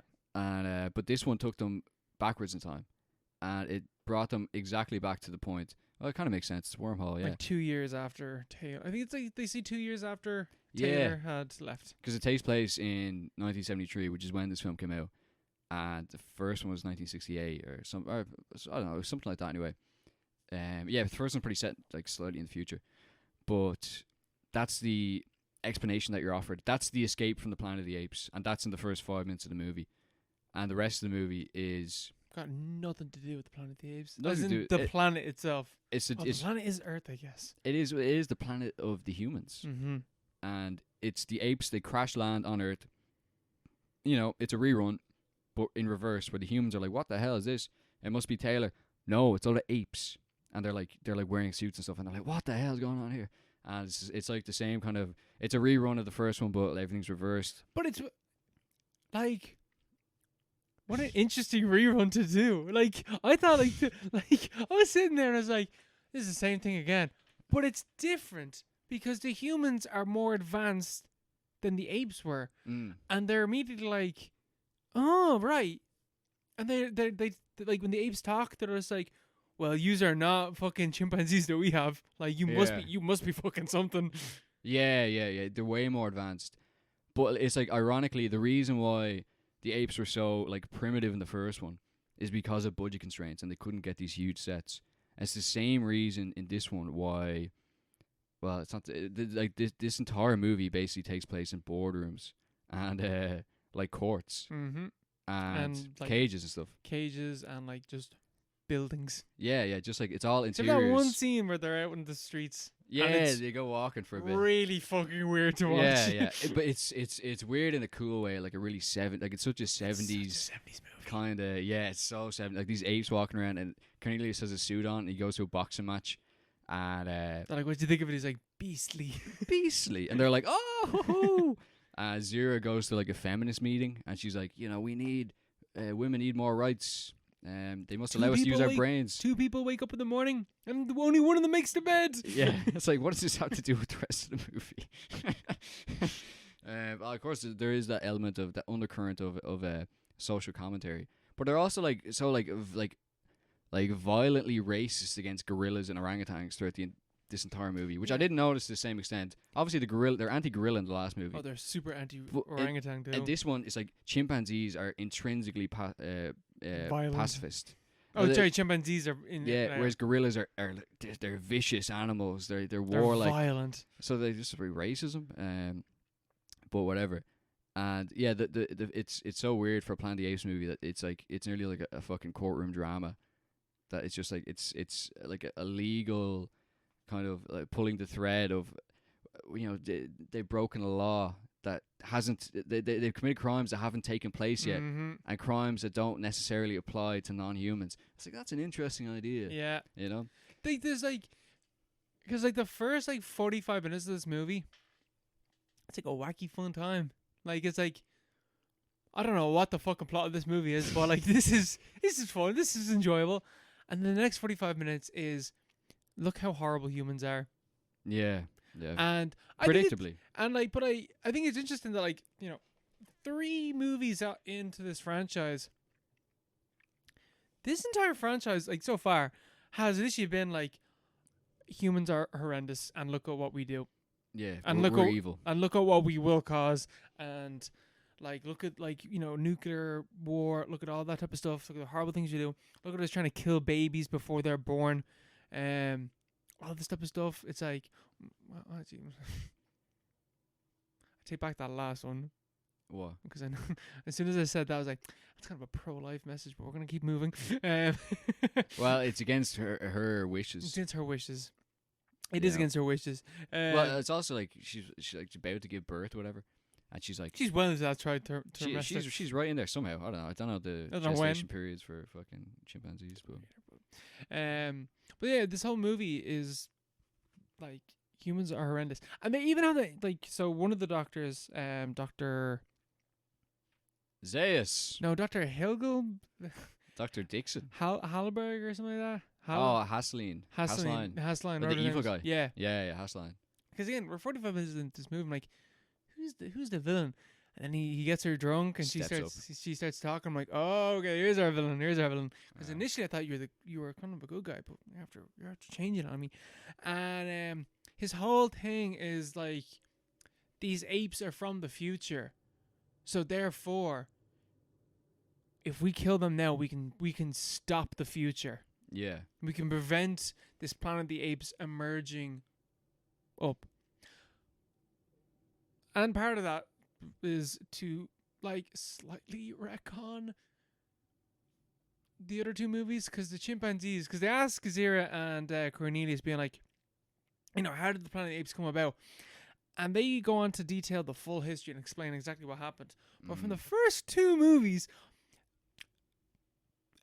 I feel like the apes had no idea as to how they got here, but they had no... Didn't they have the forbidden scrolls at the end of the first one? Yeah, but like maybe they read them in the second one. But like, they're going like, this is how it happened. It's like, so you did know, like, all along as to like how this came about. Yeah, they do explain it in bizarre amount of detail, and it does kind of, like, it's kind of accounted for, but it kind of also negates the nuclear, like, message from the first one, where it's like, oh, you goddamn whatever, you blew it up. Yeah. Like, but then the apes were alive at the same time when all that shit was going on. Yeah, so if they blew it up with nukes, then the apes would also be dead. But apparently in this one they explained that there was it's really roundabout as well. So cats and dogs got really sick, so they had to burn all the dogs and the cats, and they couldn't live without pets. So, you know, domination, they needed to dominate something, the humans. So they took chimpanzees as pets, and the chimpanzees, for whatever reason. Like, I bet that's very dangerous. I feel like there's plenty of other animals you could have domesticated. Yeah, I feel like there's a reason we don't keep chimpanzees as pets, because, you know, they will eat your face. They will rip you apart like limb from limb. They're very, very strong, and they explain over the course of 2 centuries, apes learned to speak and to. Well, no, and that's not what it was. They learned servitude. Yes, and then one ape. What's his name? Adolf or something? Something like that. It was like Adolf. It was something. It was some weird name. Adolfo or something. Yeah, something like that. And eventually, he learned a word of resistance. It's a great origin story.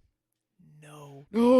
And I was sitting there. I was like, oh, that's because that then ties into the new movies. Yeah. That's. Well, no, obviously, like, they didn't tie it. They made that 3rd film, which is like. But they knew it was going to happen in the future. Yeah.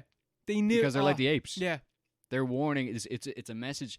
There's something really trippy about the series. It's the past transmitting to the future and back and forth. It just makes me like watch these like the new films. Like you took like things from the other films that was like just like little lines like that. Like that's a fucking that even in the scene, Great line. where he's just like, and he learned the word of resistance.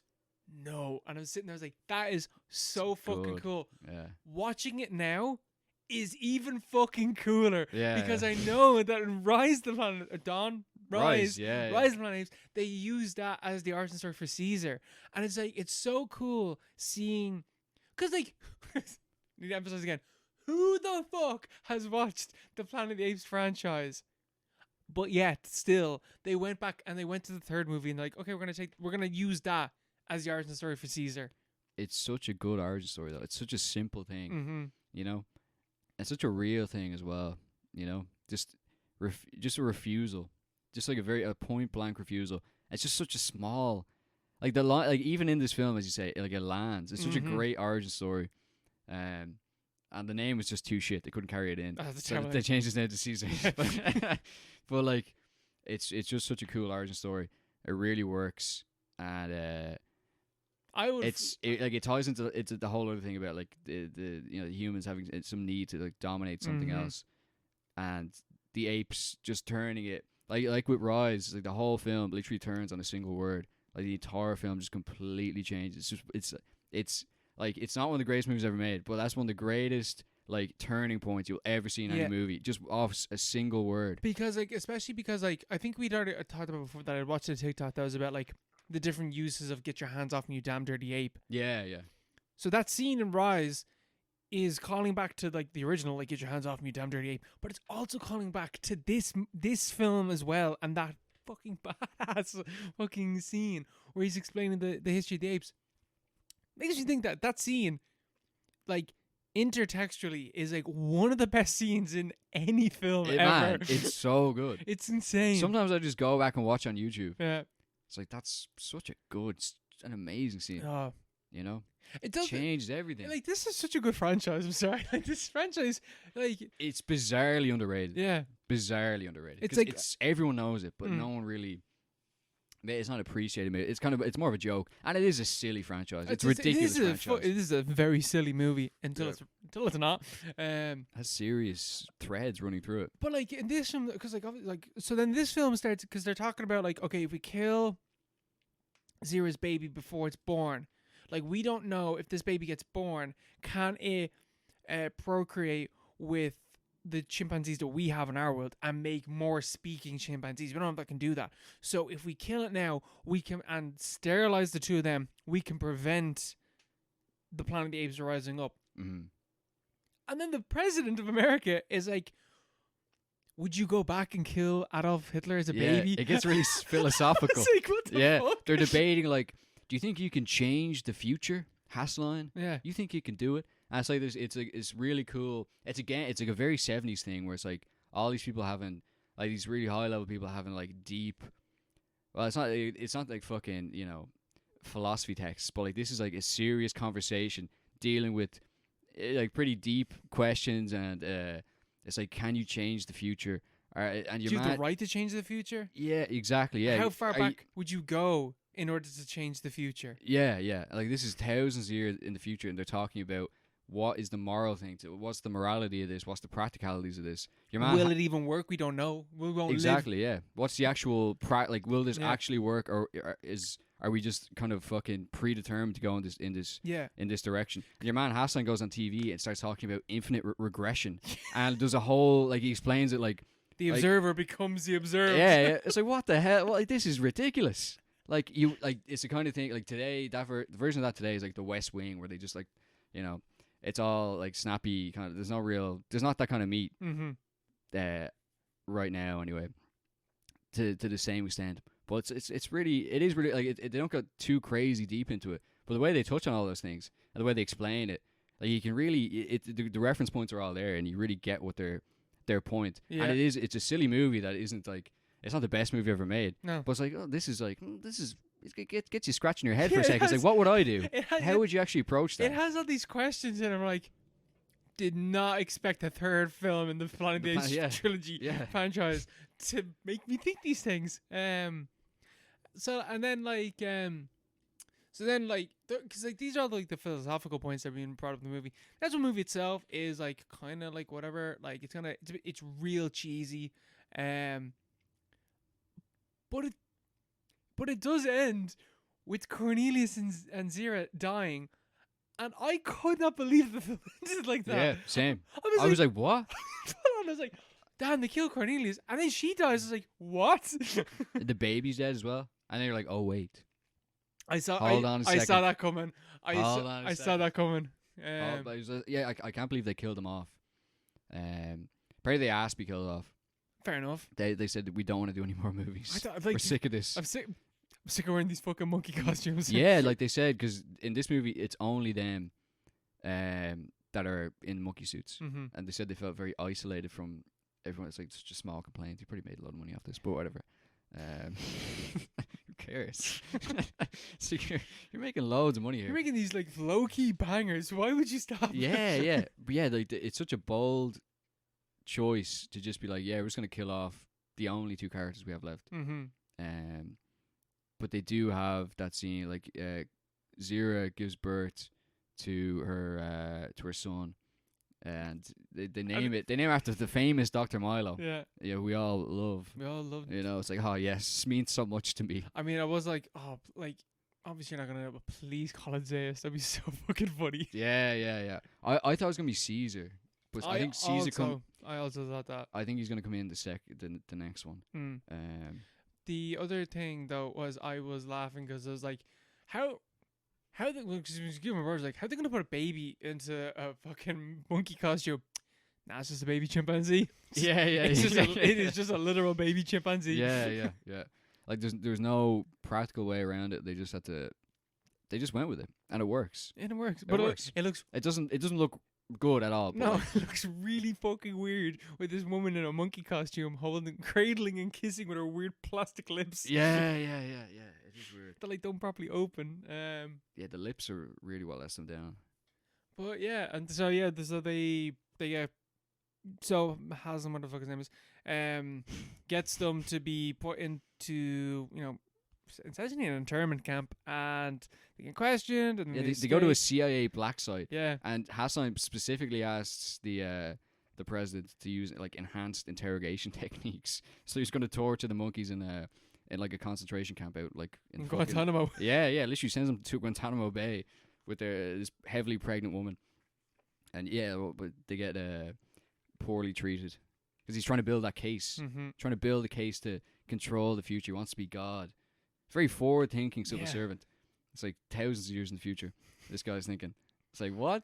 Where can we get more of this guy? I even like though that in that conversation with the president's like, I mean, it's not gonna happen anytime soon, so I don't really care. Yeah. We won't be in office by then. I like that. It's like, fair enough. If the president's like, I mean, who cares, man? Who cares? Like, we won't be alive for it. Just start shuffling his papers. Which is like whatever, man. Which is like retrospectively, that's like like a commentary. Weirdly, it's almost a commentary on global warming. It's like, who cares? It's not gonna affect me. Yeah. It's a positive. It's like it's projecting it kind of in a positive light, but it is. You could retrospectively look at this movie and be like, oh, this movie predicted global warming and how racism predicted racism. This movie was ahead of its time, man. Thousands of years ahead of its time. No, this is not as good as the first one. No, but like it's not like a million miles off. Just for like it's really enjoyable. Just for like what it's laying down, the questions that it's asking, the like crazy extent that they go to explain to keep the franchise going. Even though that second film absolutely ended it. Yeah. It is actually like genuinely, it's a good movie. Like it's actually a good movie. It's silly, it's stupid. It knows it is as well. It knows what it is. It knows its limitations, but it's somehow squeezing. If a film like this, like a rip-off of a rip-off, made on a shoestring budget to justify the extension of a franchise which is already dead, was made today, nobody would watch it, and no one would talk about it 50 years later. I would 100% be dog shit. You know, like no one would ever like this film was made 51 years ago, and it's still here chatting about it. Not a lot of people are chatting about it, but everyone vaguely knows it, and it echoes. Vaguely aware of it. Everyone's vaguely aware of it, and it there's it has a line quoted in a future movie decades in the future, like in the same franchise. There's a lot of poetry in there, in the actual lines, and just the broader kind of scope of the franchise. It's really good. It is. It's better than the second one, definitely. Oh yeah, definitely. Yeah. It's a very surprising franchise so far. I did not think that this franchise was gonna, and even like, because in that first like 40 minutes or whatever, I'm like, oh, this is like, yeah, this is as weird as I thought this franchise was gonna go. And then it just comes out this philosophical stuff. I was like, didn't see this one coming. Damn. Yeah. Damn, Dirty Ape, you got me. Yeah. Yet again. Yeah. Yeah. We need more. Like we need to get back. They need more. Have you seen the new one yet? The newest one, Kingdom. Yeah. No. Actually, there's no point until we get to it. Yeah, we get to it. Yeah. But like, it does touch on some of those things. But we need to get back into that. We need to get back in. Honestly, this film, it's up there. It's up there. Yeah. Honestly, it's up there. Like, it's up there, and it's not even trying to be up there. No. It's just up there. It's without trying. Yeah. It's just like, it's just hitting the points in such a natural way. It's such an unforced way. Because there's just something different about it. Mm-hmm. I don't know what it is. It's not even. I'm not even saying anything here. I'm just. But it's just It's something. up there. It's just doing something. It's doing something that I don't know what it is, but it's doing something that really clicks. But like this franchise has all that history, and it has that kind of like time loop shit going on. Mm-hmm. There's just so much fucking juice to squeeze from that orange. You know the funny thing? Get in there. You need to make more movies like that. The funniest thing about this franchise is, like, after the first one, I was like, I have no idea what the second one could be. Yeah. After I was in the second film, I have no idea what the third one could be. I have no idea where we're going with this fourth one. Because each film is like so self-contained, and it almost feels like each film is like trying to end it. Except for this one. This one does end with Milo. But I have a feeling that Milo isn't going to go back into this franchise. Yeah, I'm actually not sure. Because I can't see how how the next one, unless the humans go to the future, I can't see how this is going to work. I know the circus comes back into it. I don't know if it's the next movie though. I've no idea. It has to be the next movie. It must be, yeah. Conquest is the next Conquest, one. yeah. I feel like that one's gonna be shit. I feel like somehow this franchise hasn't gotten shit. I feel like surely at some stage you have to get shit. Yeah. Like I would have thought before starting all this, I would have thought the first one is great, and then the rest of them would be like fucking, oh, this is alright. But no. There's so much in there. There's so much going on. And it doesn't need to be. They're just doing things that they don't need to do. Yeah. They're which going is great. Way harder than they ever needed to. Just no need. Like even the second film, the fucking human scenes is the psychic humans. The mole men underneath the Planet of the Apes. The mole men, and then you have the whole the gorillas and all that type of shit. This direct commentary in human society. Like we need, give me control of the Planet of the Apes franchise. I can make 20 movies. It's like it's all there. Yeah. You don't want any more apes fighting other apes. Who gives a fuck, man? Nah, man, it's all about the apes and humans. You need to get apes and humans in the room. You need them in the fucking boardroom chatting about, infinite regressions and stuff.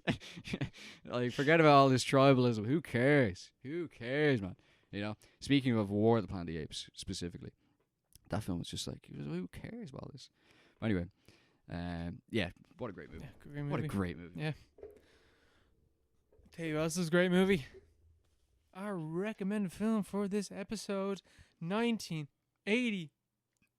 No, not 80. 1948? 1948, yeah. Very, very old movie. Yes, let me get this up. Let's get Red Shoes by Michael Powell and Emeric Pressburger. Still a fake name. I know that bit got cut out because the fucking video, because our audio. There was a glitch. There's a glitch, but we've said this. We're gonna say it again. We made fun of his name. It's a regen name. Fake name. That's not a real name. But yeah, so a young ballerina is torn between her art and her romance with a young composer. It's It's a very simple plot, but that is basically it. Basically what it is. Because this is a film that's not about the plot. This is a film that's about the art. Oh my god! It's about the art. It's about the art of the film it's about art itself. It's based on a Hans Christian Andersen fairy tale, which is in the movie itself. It's in the movie, and it's about a girl who is she's like an orphan or something, and she has red shoes and they're all fucked up, and she gets adopted by some rich lady. This is the ballet, not the movie. Yeah, no, this is not the movie. This is the fucking Anderson movie or Anderson story. Yeah. And she gets she gets adopted by a rich lady, and she's like, I want nicer shoes, so she gets nicer red shoes, and they're like, custom made. They're like Louis Vuitton or whatever, and she's like so proud of them, and she wears them to church one day, and her adopted mother is like, you can't do that, you bitch. It's like, fucking only wear black shoes, you only wear dark shoes to church. And after this, she becomes afflicted by a series of curses. And a soldier walks up to her, and he's like, oh, I love those shoes. Those are perfect for dancing in. It'd be funny if you always danced in those shoes. Like they're perfect. They're made for dancing. And from then on, say that? Yeah, what a weird thing to say. And from then on, she can't stop dancing, and that's her curse. It's kind of like it's a fable. She ends up she cuts off her feet to get rid of the shoes, and she shows up to church in stumps, but the shoes follow her, and they block the door to the church. She ends up committing suicide because it's the only way to escape the shoes, because the with their like disembodied feet still in them, they're like dancing away, blocking her from the house of God. So it's one of those kind of stories. This film is not that. It's not really about that, but it's about art and kind of the cost of art, the infinite regression of the artist into the art. How you become part of the landscape, how it becomes part of you. Vanity, is there vanity in there? Probably. There must be. Is it vain to run a podcast for 4 years? With no one listening? Probably. These are the questions we have to ask ourselves. These are the hard questions. This is it, guys. We're not making it to episode 150. This one killed us. That's actually what happened. A guy came up to me and he said, "That's a nice microphone you have. It'd be funny if you couldn't stop." Shut the fuck up. I've been cursed ever since. Been trying to cut off my lips. With a fucking yap city. Yeah, it'd be funny if you couldn't stop making podcasts for the next 4 years. So, I don't want to do this. I just can't help it. Just keep finding these weird movies because you do this podcast. And I need to say something to someone about it. You need to shout into the ether. Hopefully someone can hear. There's something about that in there. Okay, so off the bat with this movie, man, they do not make movies like they used to. No, man, Technicolor. Oh my god, Technicolor is the best thing that ever happened to cinema. Bring it back. Oh, please. It's like a 3-dye process. It's insane. They run it through 3 times. And it's like mad expensive, so they stopped doing it. Fair enough, but my god. They could do it again. Like, you're spending $200 million on Ant-Man 6. Why not shoot on film? Why not fucking recast Paul Rudd with like someone else and just like pump that money into Technicolor? Oh man, Technicolor. That would kill. That would kill. Technicolor is just gorgeous. I'm not gonna say it never looks bad, but I haven't seen one that looks bad. Neither have I. They're always just like the most beautiful, gorgeous looking films. And it's the same with this one. This is like a Technicolor masterpiece. I don't know if it's like, I don't know when Technicolor came out. I just know the technique. I know it when I see it, and it looks insane. And like the colors in this movie, especially because red shoes. It's the name of the film, so I'm going to think of red. The red is popping in this movie, and the blues. Oh, it pops. The whole thing pops. I was watching on my piece of shit TV in my room, and this is the kind of TV. If you don't set the picture right, you don't even know there's a witch in fucking Robert Eggers' The Witch, 2015. You don't even know that it's there. But like the color was popping on this. Even it was on the shit setting as well. And then I changed it. But it was like this is amazing. Oh, it's even better. And like they started there's a sequence in the middle of it. The art direction for this was done by a painter. A guy who's a painter. Yeah. And there's a scene like I don't know, is it halfway in? Near the halfway point. And there's a 15-minute like uninterrupted ballet sequence. Yeah. It just shows the ballet. And I watched for a minute, I was like, this is fucking boring. And I started scrolling on the phone, and then I was like I looked up, and I kept looking up. I was like, I can't stop watching this. This is so beautiful. So it's like I don't like. I've never seen ballet really. Oh you know? God no. God no. I don't know what this. Black Swan's about the only ballet I've been exposed to. Like I'm not really sure what was happening. I don't know the story. The music was kind of cool, but the colors were just insane, and the way they used lighting and the special effects. Yeah. Like everything was just it was a motion picture. Yes. It was a true motion picture. Yeah. True cinema. Yeah. Like literally they had a painter come in. You don't get that these days. No. They had a painter come in, and he literally like every frame is fucking every frame was a painting. Yeah. Yeah, literally. Yeah, because that's like that's like what this film is like known for, is that scene. So the story is you have like a theater, like I don't know, is it that? Like, it's not a theater, it's a ballet group, and they are having their ballet. People go to it, and this young woman, can't remember her name, I'm gonna say Christine, decides that she wants to dance in it, and the director, he's not the director, he's the producer. He's like, you got Moxie, kid. I'm going to give you a shot. You got Moxie. Lermontov. Yeah. And in the meantime, there is a young conductor who he also is like, you got Moxie as well, so I'm going to let you also do this one. And the Red Shoes is an actual ballet, and it's like 17 minutes long. Mm-hmm. So I'm presuming that the other ballets that were taking part in this were much larger productions. So for this one, he's like, okay, kids, listen, this is going to be your first trial run. You're going to do a short little 15-minute one. We'll see how you get on. And they fucking smash it. But what we see is, like, that's like halfway through the film then, that we actually see the ballet. And two things came to mind. One was that when you watch like dance movies at the time, like they just danced and it was uninterrupted and you watched the whole choreography, everything going on. This movie does not do that. This movie has cuts and camera angles and like special effects all thrown into this dance. Second thing that stood out to me was like we're gonna repeat myself again, but like the use of special effects in this. Like there's almost immediately it becomes clear that what we are watching is no longer you are watching it from the perspective of the audience in the theater.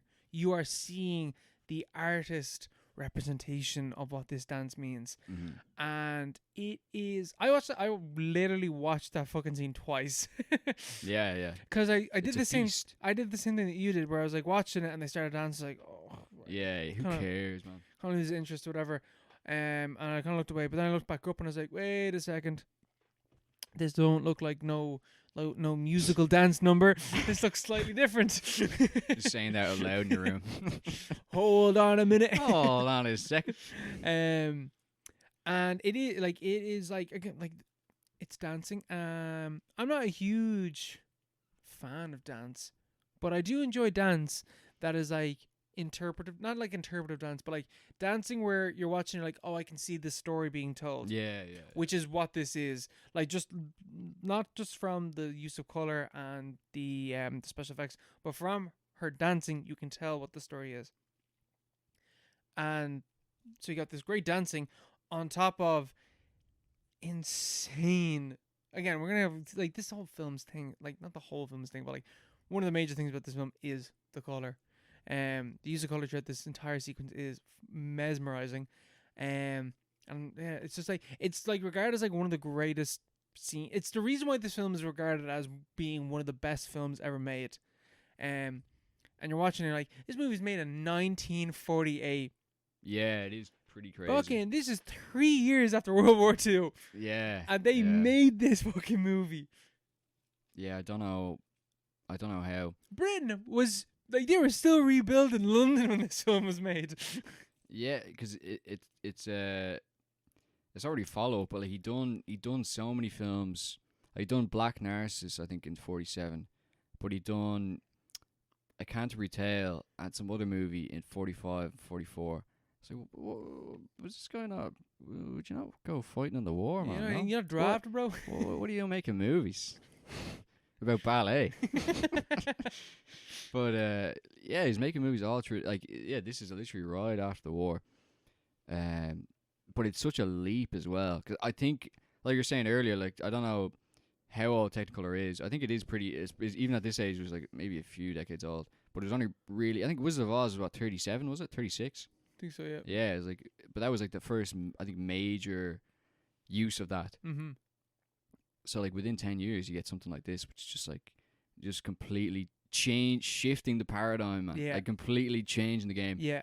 And it's like you were saying with kids, it was like, it's such a cool, like, it's a historical document. yeah. You're watching this like, oh, I can see the progression of the medium of cinema before my eyes while watching this film. Yeah, you can feel the movement. You can feel like this film like dragging, the whole art form into some other weird new era. Like it is like I said a lot that it's, something is like ahead of its time. This feels like a film that was like that's like early 60s. It doesn't feel like a film that's made in the 40s at all. Yeah. I think that's also it. Is like you can't have to keep saying it. 48. You're watching this movie like at the very least, I think this film is like 10, 20 years old, like younger, newer. But I don't know. I think you watching, you're like, this is like a late 50s, 60s movie. Yeah. It's 80 years, nearly 80 years old, and you're watching. You're like, what? How are they like just the use of language, like film language, the understanding of stuff like that. Like obviously, Powell is like an amazing director, and he proved that on multiple occasions, many different ways, as we've talked about before. But like just the way, like the like there's like this dynamism in the way he like the cuts and stuff as you were talking about. It's not static. It's not just kind of sitting there. It's not a film that's classic in the sense that like everyone just saw it and referenced it or became part of popular culture. It's a film that is really important, maybe in the same way that like maybe Peeping Tom is, in that it's clearly like left a wake, like a massive wake into the future, which is still there, which is still like it's a foundational film, and you can see it when you watch it because it's just the story itself is like it's pretty interesting. Like it's grand. It's kind of it's a kind of a it's not nothing too impressive. It's just kind of a fable about from the same vein of the Anderson story about a girl getting kind of maybe preyed on, getting too involved in the art in the process, but then like turning that into a formal kind of a language, like a formalistic language of like the way the film is actually shot, the way the film is like presented. The colors, the use of lighting, the special effects, all those things. It's just like that mixture of story and form and presentation, and like that's it does really change the game. I don't know how common that was back then. I don't think it was, just based on how this was received. I think it's like 99% positive reviews. It's like one of the most acclaimed American movies ever made. British. Is it British? It's British. Yeah. Oh yeah, but it's like it was huge in America though. It was massive in America. Yeah, like it's British. It's a British film. That's crazy. Yeah. Fucking like, hell, something in the water. Yeah, something in the water. Like that's crazy. Yeah, because again, like the British movie, like they didn't have the film industry that they had over in America. Yeah, and yet they still produced this. Yeah, and like even like the story itself, like this whole story, it's about being consumed by your art. Yeah. Like, what will you sacrifice for your art? Will you be remembered for it? Does that matter? Like, just dedicating yourself to art is like, you see that in like more modern films than this one. It's mad. It's crazy. Mad old movie. It is pretty intense. Yeah, like the reference points are so far back. It's like the fucking apes going back in time, landing on Earth. Be like, what the hell? What are we doing here? Like it's like drawing that the present moment back to that. It's like it's hard to understand in terms of like how advanced some of the techniques that are going on there. Mm-hmm. Just the language is so fluent in something that you'd see in a modern film. Yeah. But yeah, like it's pretty mad. It's a visual feast. Yeah. If nothing else, like I think as well, like it's one of those films that you watch and like cinema. yeah. But this is one of the first movies where people went cinema. Like yeah.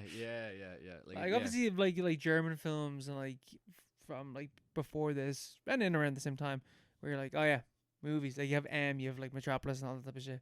But like just like the advancement of the techniques is fucking crazy. Yeah. It's like fucking Avatar 2, but in 1948. So you Avatar 2. Yeah, but it's the quantum leap. Wizard of Oz in 37 or whatever. Or like Gone with the Wind was that 39 or something? Something like that, yeah. Yeah, like all these bullshit movies. But you have like, it's just I can honestly say I'm never gonna watch Gone with the Wind. I've never watched that. I will never watch that movie. Yeah. 4 hours, fuck that. 4 hours, a lot of bollocks. Like it's not even. There's no dancing in it. There's no ballet sequences. I think it probably is dancing in it. Yeah, but like it's not regarded as a great movie. It's just everyone saw it. And like that's the difference between like a popular movie and a movie that is like cinema. Yeah. That is a movie that is that echoes for like decades into the future. We have a saturation back then as well. The saturation movies were just like kind of filler or whatever. Mm-hmm. But then every now and again you get something which will just like define things for years into the future. But I don't know. It's like it's hard to tell now. It's easy to say now. Oh, they don't make it like this these days. But it's hard to see an example of something like this where it's like this just completely. Something like this is just changing the game. This is like a class above other things that are being made. It's even like just the I haven't seen more modern films do the holding the camera on like on a large scene, like in the way that they used to do that. Where I think it's because they're replicating like how theater would be shot. Yeah. Whereas now they're like, okay, we're making a movie, we're gonna shoot it like a movie. Maybe that's the reason why, but like just the fact that like just the composition of the shots, like there's one scene early on where the producer, can't remember his name, but he's there reading the letters before the young conductor comes in, and straight out I was like, my eyes just saw the fucking like the rule of thirds, and I was like, it's beautiful. Yeah, the rule of thirds. You can never forget it. Yeah, my eyes just saw it. I was like, this is the composition of the shot, and this is just crazy. And then the camera pans and it's into another rule of thirds shot. I was like, wow. Yeah, because it's building on something. It's building on traditions. Obviously, all films are built on those traditions that go back like hundreds of years. But to this extent, like this film is like you have a painter as an art director. The film's about ballet. You have like professional dancers. In the film, the music is the music is like the music is ridiculous. Like it's actual orchestra playing. Yeah. And then obviously you have Powell, who's like Powell and Pressburger. I don't know what Pressburger is, but Powell is like one of the like he's there like at the nearly like not the dawn, but like 20 years basically after cinema as a popular form was invented. Mm-hmm. It's like all these things mixing around together. Nothing's really set yet. There's that room for experimentation. And like it's just such a crazy diversity of different kind of like techniques and traditions, culminating in like a visual experience which wasn't possible before. Mm-hmm. And which maybe set the standard, which is why like you can watch this now and be like, this is like not it's like it doesn't look like a film from 48. But it's because it's defined everything else ever since. And kind of defined that the grammar, like the language of film,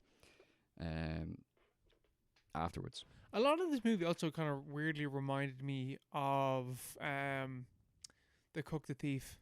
Yeah. Like just the Yeah, the maximalism. You don't get Yeah. that either. That's not really a thing. yeah, just the grandiosity of everything. Mm-hmm. Yeah, the scale. Yeah. Rare you get a scaly film these Yeah. days. You don't. I think it's get also a scaly you don't film. get the painted backgrounds. Yeah. You know what I mean? Yeah. There's something to be said of that. Barbie's the closest you get. As well. Yeah. That's But the Barbie don't closest look like this. No, not. If well, because Barbie's pretty good, but Barbie's pretty good. But if Barbie looked like this, poor. yeah. Then you'd be laughing. Yeah, they should. That's what they should. Michael Powell Barbie. They should have technicolored the shit out of That's Barbie. actually that would have been a show. And I would have it also thematically would have worked. Yeah.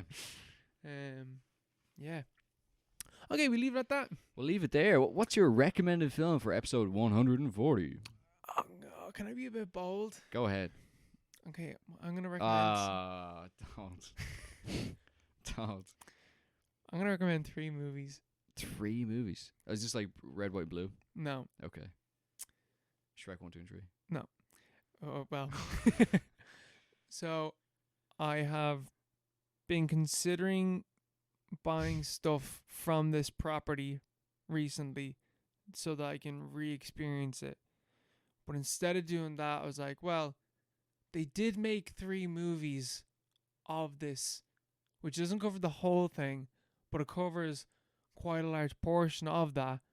So I'll just recommend that. Because the first film is only 78 minutes, and then the second movie's an hour and 40, and then the third movie is also an hour and 40. So it's not like a huge ask. It's like 4 hours altogether. What is it?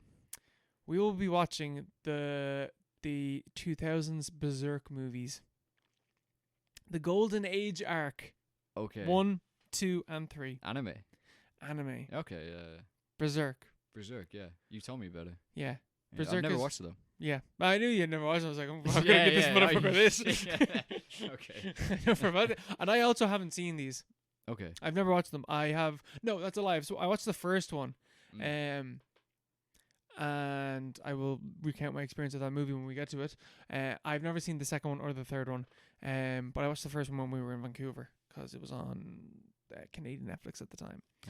So these are going to be widely accessible. These are going to be easy to find. And yeah, so what we can do is we can, for next episode, oh shit, we're going to watch Long Legs as well. So? That's fine, because these 3 movies are all, they're going to be, it's essentially like, it's not like 3 movies where there's a cliffhanger between each one. It's part 1, part 2, and part 3 of the same fucking story, so they're all one movie. You're recommending a 5-hour long movie. I'm recommending a 4-hour-long movie that breaks itself up. Yeah. Yeah. That sounds good. Yeah, we'll watch Long Legs as well. And also That'd the be next good. Planet of the Apes movie. So that's Of our, course. That's our game plan set That's up. our game plan. Yeah. Perfect. Cool. Right. Sounds good. I think I'm the only person in this podcast that's been. No, wait, you started off like the second episode by recommending like 2 movies in one go. So you set the precedent. That we I could did. recommend. Yeah, that's my fault. Yeah, I'm like Michael Powell. I just didn't realize my actions would echo into the future. Yeah. Okay, right. We will leave it at that. Grand. By the time our next episode comes out, I will be finished my masters. Yeah. And let me tell you, movie watching will go up. We'll recommence. Oh man. Yeah. Gonna be about 15 movies per episode. It's gonna be great. 5-minute reviews. Shit, great. good shit, It's great. alright. Yeah. All right. Bye, guys. See ya. Wait, stop. No.